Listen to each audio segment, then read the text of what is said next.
வணக்கம். சைபர் crimes.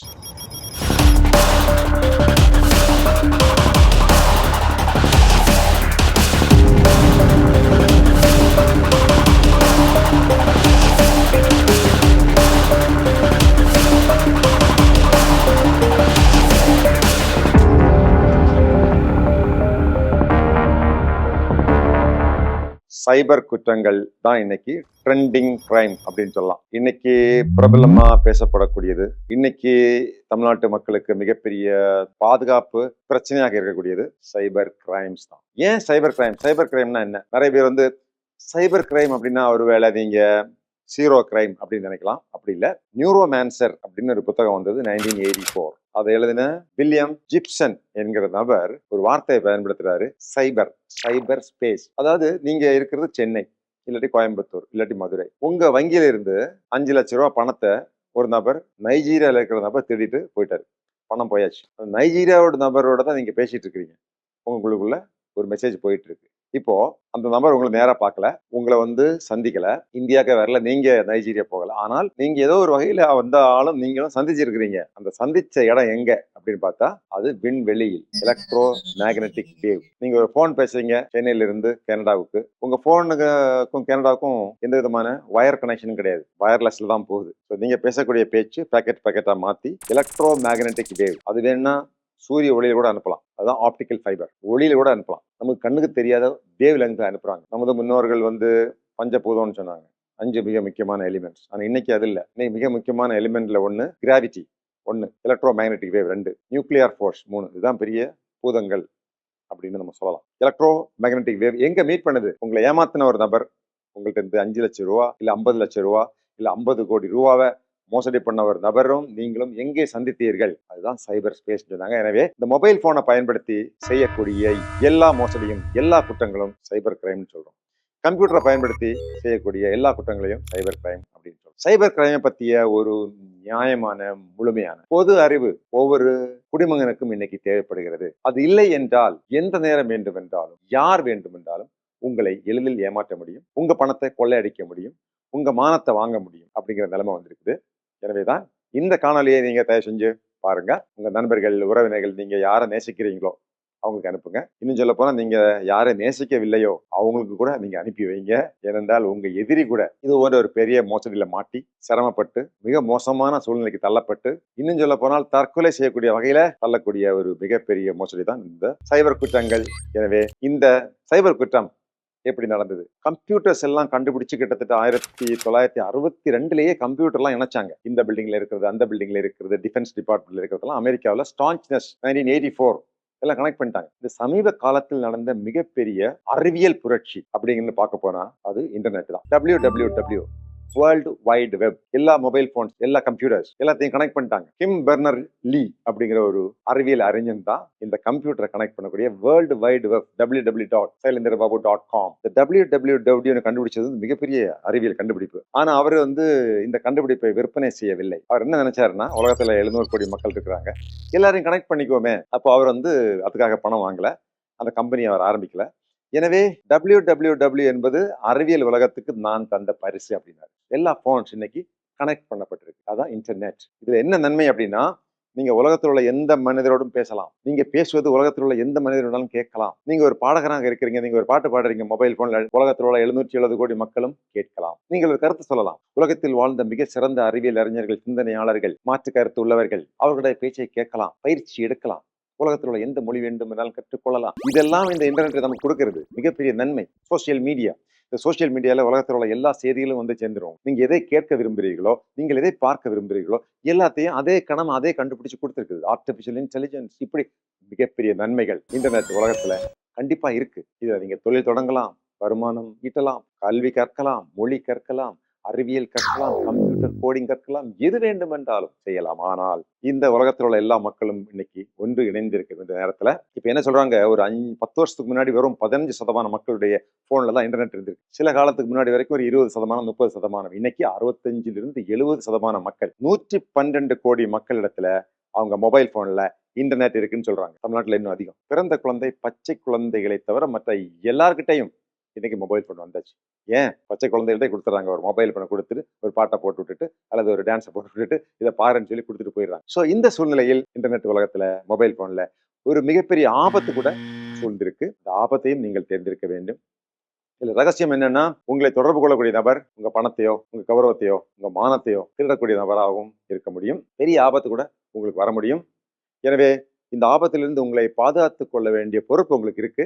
So ஒரு போதுமான இன்டர்நெட் கல்வி, சைபர் கிரைம் கல்வி அது உங்களுக்கு இருந்தால் தான் நீங்க செல்ஃப் எம்பவர்ட், ஆற்றல் மிக்க மனிதனாக இருக்க முடியும். இன்டர்நெட் வந்ததிலிருந்து, மக்கள் கையில கம்ப்யூட்டர், மொபைல் போன் வந்ததிலிருந்து உலகத்தில் உள்ள திருடர்கள், அயோக்கியர்கள், மற்றவர்களை ஏமாற்றி பிழைக்கக்கூடியவர்கள் எல்லா ஊர்லயும், எல்லா சமுதாயத்திலையும் நல்லவர்களும் இருப்பார்கள், தீயவர்களும் இருப்பாங்க. நேர்மையானவங்க இருக்கிறவங்க, திருடர்களும் இருப்பாங்க. அப்ப திருடர்களுக்கு நேர வந்து உங்க வீட்டை பூட்டை உடைச்சு, உங்க மண்டையில அடிச்சு, உங்களை கையை காலை கட்டி போட்டு பணத்தை எல்லாம் இப்ப திருட வேண்டிய அவசியம் இல்லை. ஏன்னா இன்னைக்கு இ காமர்ஸ் உலகம் முழுவதும் பொருட்களை வாங்குறது, விற்கிறது, வங்கியில பணத்தை போடுறது, இதுக்கெல்லாம் நம்ம எங்கேயும் போக வேண்டியது இல்லை. வீட்டில இருந்து ஆர்டர் பண்ணி வாங்கிக்கலாம். E commerce. இந்த சூழ்நிலையில் திருடன் வந்து உங்களை தேடி வந்து உங்களை ஏமாற்ற வேண்டிய அவசியம் இல்லை. மொபைல் போன்ல உங்களை கான்டாக்ட் பண்ணி வங்கியில் இருக்கிற பணத்தை அவன் நேரடியாக எடுத்துட்டு போகக்கூடிய ஒரு சூழ்நிலையும் வந்தாச்சு. இந்த காலகட்டத்துல உலகத்திலேயே திறமையான குற்றவாளிகள் நைஜீரியா நாட்டுல அவங்க முதல்ல ஆரம்பத்துல என்ன பண்ணாங்க தெரியுமா? அவங்களுடைய ஹிஸ்டரியை பாத்தீங்கன்னா, முதலாம் உலகப் போர், இரண்டாம் உலகப் போர்ல இறந்து போன வீரர்கள் அமெரிக்கா, இங்கிலாந்து இது போன்ற நாடுகள்ல மெயில் அனுப்பிச்சிட்டாங்க. மெயில் அப்போது வந்து கடிதம், உங்க பையன் இறந்து போகலைங்க, சண்டை மைதானத்துல பொழைச்சுக்கிட்டாரு, இந்த குறிப்பிட்ட ஜெயில இருக்கிறாரு, நாங்க அவங்களை பார்த்துட்டோம், பையனுக்காக $1000 கொடுத்தீங்கன்னா நான் பையனை அனுப்பிச்சிடுவோம், போட்டோ இதுதான் அப்படின்னு சொல்லி ஒரு சின்ன வாய்ஸ் ரெக்கார்ட் பண்ணி, வாய்ஸ்னா அதே நாட்டை சேர்ந்த மக்களுடைய வாய்ஸ் ரெக்கார்ட் பண்ணி எல்லாம் அனுப்பிச்சு நம்ப வச்சு அமெரிக்கா, இங்கிலாந்து போன்ற நாட்டுல உள்ள பெற்றோர்களை ஏமாத்தி மோசடி பண்ணவங்க தான் இந்த நைஜீரியன் குற்றவாளி. பிற்காலத்து 2ஆம் உலகப் போர் வந்தது. அப்போது கூட இவங்க ரொம்ப திறமையா வெளிநாட்டுல உள்ள வீரர்களை இறந்த அம்மா அப்பாவை தொடர்பு கொண்டு ஏமாத்தி மோசடி பண்ண நபர்கள் இந்த இன்டர்நெட் வந்ததும், கம்ப்யூட்டர் உலகம் வந்ததும், மொபைல் போன்ல இன்டர்நெட் வந்ததும் இது போன்ற மோசடியில் அவங்க ஆரம்பிச்சாங்க.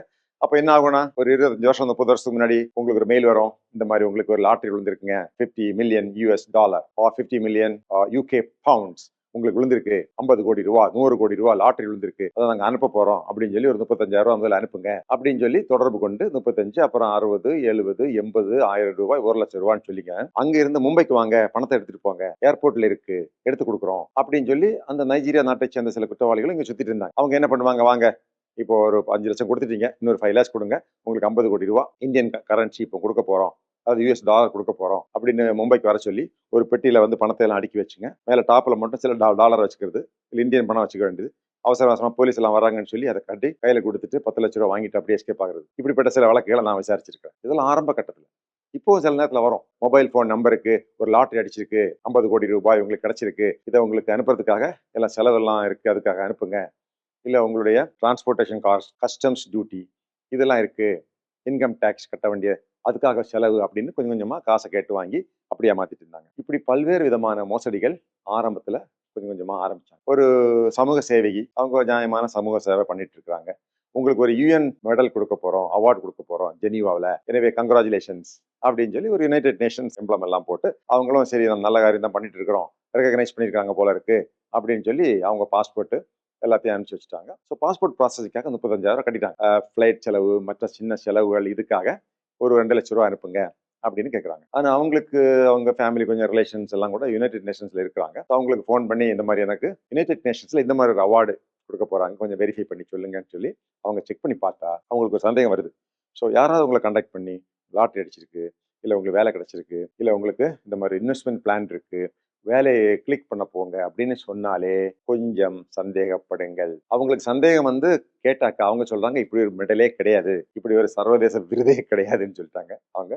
அதுக்கு பிறகு பணம் கட்டலைங்க. ராஜா ரவிவர்மா பெயிண்டிங் உங்களுக்கு தெரியும். இந்த ராஜா ரவிவர்மா பெயிண்டிங்கிறது கேரளாவை சேர்ந்த அந்த ராஜ பரம்பரையை சேர்ந்தவங்க வரைஞ்ச மிகப்பெரிய அழகான சித்திரங்கள். இந்த சித்திரங்கள் எல்லாம் உலக பிரசக்தி வாய்ந்தவை. அப்போ இப்ப தற்போது அங்க இருக்கிற அந்த குறிப்பிட்ட ராஜாவை கான்டாக்ட் பண்ணி, அங்க செனிகா நாட்டில இருந்து பேசுறோம், நாங்க தான் இந்த கம்பெனி வச்சிருக்கிறோம், உலகத்துல எல்லா இடத்துலயும் இந்த மாதிரி சித்திரங்களை எல்லாம் நாங்க ஆக்ஷன் விடுவோம், வாங்குவோம், விற்போம், உங்க சித்திரங்களாம் சிறப்பாக இருக்குது, சுமார் 1000 கோடி ரூபாய் பெருமானம் இருக்கும், நமக்கு இதை விற்பனை செய்யலாம்னு அவங்க நெட்ல பாக்குறாங்க, எப்படி கம்பெனி இருக்குன்னா கண்டிப்பா கம்பெனி இருக்கு சரின்னு சொல்லி இவர் ஃபிளைட் டிக்கெட் எடுத்து அங்க போயிட்டாரு. அங்க போன உடனே ஏர்போர்ட்ல இருந்து அவர் கடத்திட்டு போய் ஒரு தனி இடத்துல கொண்டு போய் அடின்னு அடிச்சு சொந்தக்காரங்களுக்கு போன் பண்ணி 1000 கோடி ரூபாய் உடனே அனுப்பிச்சு விட சொல்லிடு அப்படின்னு சொல்லி மிரட்டி அங்க வச்சிருந்தாங்க. அப்புறம் சிரமப்பட்டு அவரை மீட்டு கொண்டு வந்தாங்க. இப்படி பெரிய விதத்துல உள்ள குற்றங்கள் கடத்தல் குற்றங்கள்லாம் கூட சைபர் உலகத்தில் நடக்கும். அதுல நிறைய பேர் ஏமாறக்கூடும். உங்களையே வேலைதாரம்னு சொல்லிட்டு உங்களுக்கு எல்லாம் ஏற்பாடு பண்ணி நீங்க ஒரு சில லட்சங்கள் 2 லட்சம் 3 லட்சம் கட்டி அங்க இங்கிலாந்து போன பிறகுதான் தெரியும்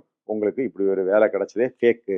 எஸ்பிஓ ஸ்கூல்ல வேலை பார்த்த ஒரு டீச்சர், அந்த டீச்சர்கிட்ட நீங்க இங்கிலீஷ் டீச்சர் நல்லா பண்றீங்க, உங்களுக்கு நல்ல வேலை வாய்ப்பு இருக்கு, இங்கிலாந்துல வந்து ஆக்ஸ்போர்ட்ல ஒரு பள்ளிக்கூடத்துல வேலைன்னு சொல்லி அவங்க 8 லட்சம் ரூபா கட்டிருக்காங்க. அங்க போன பிறகுதான் தெரியுது இது எல்லாமே ஃபேக்கு, அவங்க டூரிஸ்ட் விசா எல்லாம் வந்திருக்காங்க, அவங்களுக்கு வேலை கிடைக்காது. இப்படி பல்வேறு விதமான மோசடிகள் ஆரம்ப காலங்கள்ல நிறைவேற்றிட்டு வந்தாங்க. பிற்காலத்துல பாத்தீங்கன்னா மொபைல் போன் வந்த பிறகு எல்லாருக்குமே வங்கி கணக்கு வந்தாச்சு, வங்கியில வந்து அக்கௌண்ட் வந்தாச்சு, வங்கியில வந்து பணம் கொடுக்கறது எடுக்கிறது ஆரம்பிச்ச உடனே இப்போ இவங்க என்ன பண்றாங்கன்னா நேரே போன் பண்ணி உங்களுக்கு கிரெடிட் கார்டு அல்ல டெபிட் கார்டு எக்ஸ்பயர் ஆக போகுது, உங்க பாஸ்வேர்டை மாத்தணும், நீங்க எங்களுக்கு டீடைல்ஸ் எல்லாம் கொடுங்க, இல்லாட்டி 1ஆம் தேதியில இருந்து அக்கௌண்ட் இருக்காது, நீங்க கிரெடிட் கார்டு பயன்படுத்த முடியாது. ஒரு 15 வருஷத்துக்கு முன்னாடி பாத்தீங்கன்னா எல்லாமே கிரெடிட் கார்டு தான். ஏதாவது பொருள் வாங்கினா ஒரு கார்டை கொடுத்துட்டு பொருளை வாங்கிட்டு போயிட்டே இருக்கலாம். பெட்ரோல் போடுறது இல்ல ஒரு சூப்பர் மார்க்கெட்ல வாங்குறது. அப்படி இருக்கும்போது போன் பண்ணுவாங்க. எனக்கு தெரிஞ்ச ஒரு நபருக்கு வந்து டீச்சர் அங்க போயிட்டு இருக்கும்போது போன் வருது, மேடம் உங்களுக்கு இந்த மாதிரி 1ஆம் தேதியில இருந்து அக்கௌண்ட்ஸ் எல்லாம் நாங்க வந்து க்ளோஸ் பண்ண போறோம், உங்களுடைய பாஸ்வேர்டு வந்து அப்டேட் பண்ணல அப்படின்னு. அவங்க ஸ்கூலுக்கே போகாம வீட்டுக்கு போய் இவன் கேட்டதெல்லாம் கொடுக்குறாங்க. Account number, customer ID, password, அப்புறம் ஓடிபி வரமா, சரிங்க அவங்க ஓடிபியை ஷேர் பண்ணாங்க.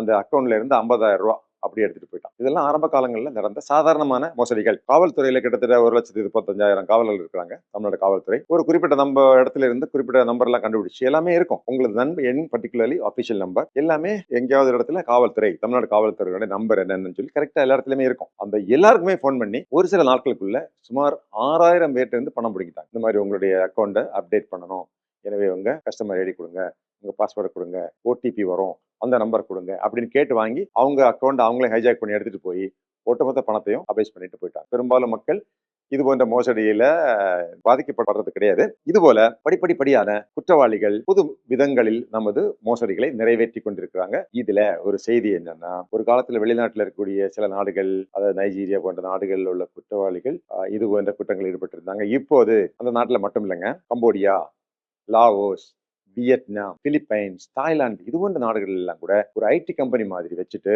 இந்த ஐடி கம்பெனில நிறைய பேர் வேலைக்கு அமர்த்தி இப்ப தமிழ்நாட்டை சேர்ந்தவங்களை ஏமாத்தணும்னா தமிழ்நாட்டு இளைஞர்களையே அங்க டூரிஸ்ட் விசால வர சொல்லி உட்கார வச்சு தமிழ்நாட்டு மக்களை ஏமாத்திட்டு இருக்காங்க. இப்போ நம்ம மோசடி வேலை தான் பண்ணிட்டு இருக்கோம்னு சொல்லி அந்த இளைஞன் புரிஞ்ச உடனே அவனுடைய விசா பாஸ்போர்ட்டை வாங்கி மறைச்சிடுறாங்க. இது நீ போக முடியாது, இல்லீகல் இமிகிரண்ட், வேற வழி இல்லை.